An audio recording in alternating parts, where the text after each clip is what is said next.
Bonjour mes petites beautés, j'espère que vous allez toutes et tous bien aujourd'hui.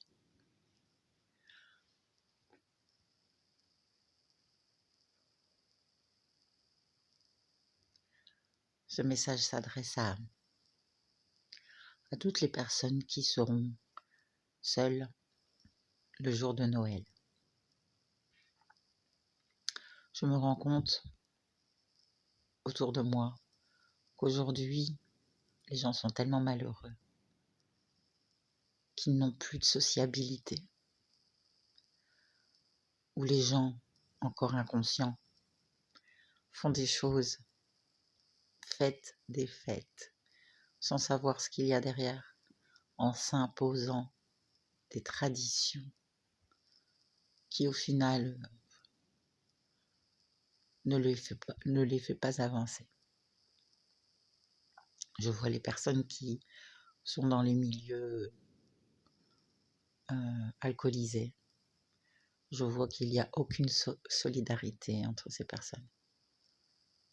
Et qu'au jour de Noël, bien qu'ils passent tous leurs jours ensemble à partager des verres alcoolisés, le jour de Noël, chacun retourne de son côté seul. L'alcool isole. Ça vous rend peut-être sociable à l'extérieur, mais au final, vous n'avez que des relations aussi vides que votre verre quand il part. Et vous devriez prendre conscience de cela. Vous n'êtes pas venu sur Terre pour ça. Il y a autre chose que l'ivresse. L'ivresse vous permet d'oublier la réalité de votre pauvre vie. Mais c'est l'alcool qui est responsable de cette pauvre vie.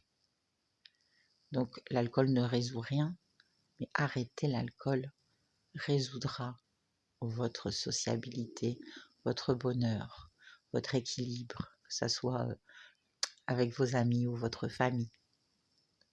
Je dis tout ça parce que il n'est jamais trop tard pour prendre des décisions dans la vie.